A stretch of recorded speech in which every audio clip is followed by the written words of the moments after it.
In a meeting in Brisbane, Queensland, Australia, Lauren Cunningham, the founder and director of Youth with a Mission, was preaching, and he challenged all of us to ask God, what do you want me to do?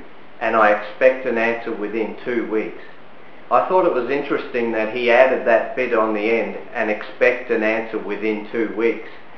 So I prayed that prayer. I said, Lord, please show me, what do you want me to do to serve you?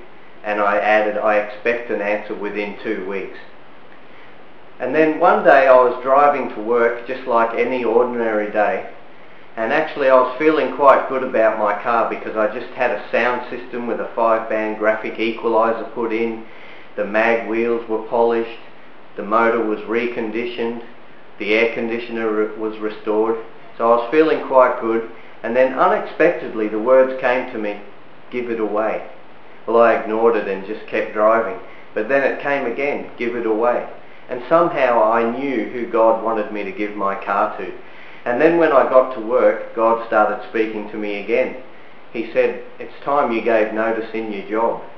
I said, well, what do you want me to do? And straight away he showed me a vision of Australia with pathways crisscrossed all over it. And he said, just go wherever I tell you to go and preach the gospel. And I said, well, how am I going to live without an income? I'm not going to chuck in a perfectly good job and go on the dole. And he said to me, you won't need to, just trust me, I'll provide everything. So I gave notice in my job, and then after work I drove over to my friend's house who I felt led to give my car to. And I knocked on his door, but he wasn't home. And I thought, well, there you go, this wasn't God after all. Pity about the job, but at least I've still got the car. And I went back, sat in the car. I was just going to go home and forget the whole thing. But the car wouldn't start. So I got out and lifted the bonnet and tried to get the motor running again. And just as I got it running again, just as I was closing the bonnet, my friend arrived home. He saw me closing the bonnet of my car and he said, oh, John, what are you doing here? I thought, wouldn't you like to know? I didn't quite know how to tell him that I was there to give him my car, so I didn't mention anything about it. But anyway, he invited me inside, and the very first thing he said to me was, John, my wife and I have been praying, we're really asking God to give us a car. Well, that was so good to hear. It was a confirmation. So I threw him the car keys and said, she's all yours. He thought I was only joking, and he threw the car keys back to me. I said, no, you've been praying for a car, so it's yours. And I handed him the keys again, and he just said, very funny, and handed them back to me. Here we were handing the keys backwards and forwards, yet I couldn't convince him I was serious. So I said, look, come outside, sit in the car, there's a few things I'll need to show you. And after I did that, he looked up at me from the driver's seat, and he said, you are joking, aren't you? So while I left him there praising God for the answer to his prayer, I caught a bus and a train home. And on the way home I knew it wasn't going to be easy telling my parents what I'd done. And one day I walked past my father's bedroom door and he was inside watching sports on TV, and I nervously walked in. I said, Dad, I've got something I need to tell you. I've given my car away, I've given up my job, and I'm going to go and do something else for God. And all he said was, that's nice, son. It'll be good for you to do something different. And he didn't even take his eyes off the TV the whole time. So I had nothing to worry about after all. And the Holy Spirit showed me 4 towns that he wanted me to go to, and I was to take 5 weeks to do it. The only problem was I didn't know anyone in any of these towns except for the last one.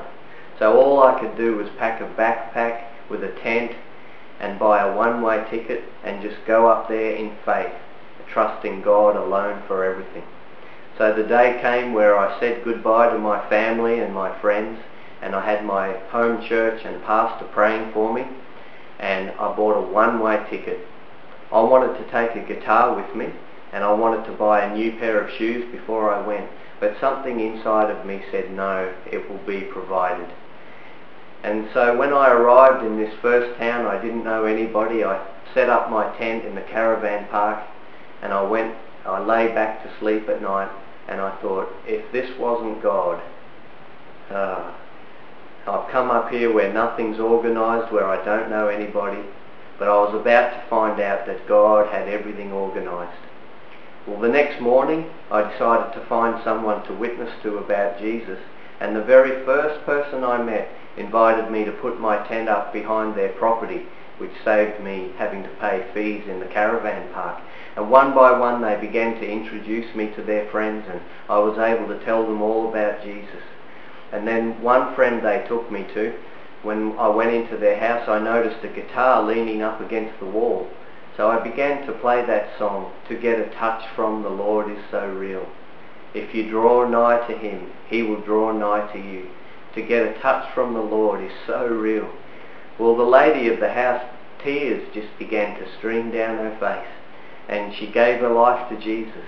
And she said, "I want you to have this guitar, and wherever you go, sing for Jesus and remember me." So the Lord provided a guitar for me. And so many people got saved that I began a home meeting in that town, and then I found the name of a local pastor out of the phone book, and I rang him and invited him to come, and he was thrilled to see what God had done. So he invited me to speak in his youth group. People got saved and filled with the Holy Spirit. Then he invited me to speak to his church on Sunday. Then he invited me to speak at another meeting in a neighbouring town. And one by one, God began to open all these doors for me to preach, even in denominations that I didn't belong to. And finally the time came where the Holy Spirit led me to say goodbye to everyone and move to the next town. And the first family that I stayed with, they gave me a box of groceries, and inside the box was a pair of shoes that fitted me perfectly. So God provided me the shoes that He promised He would.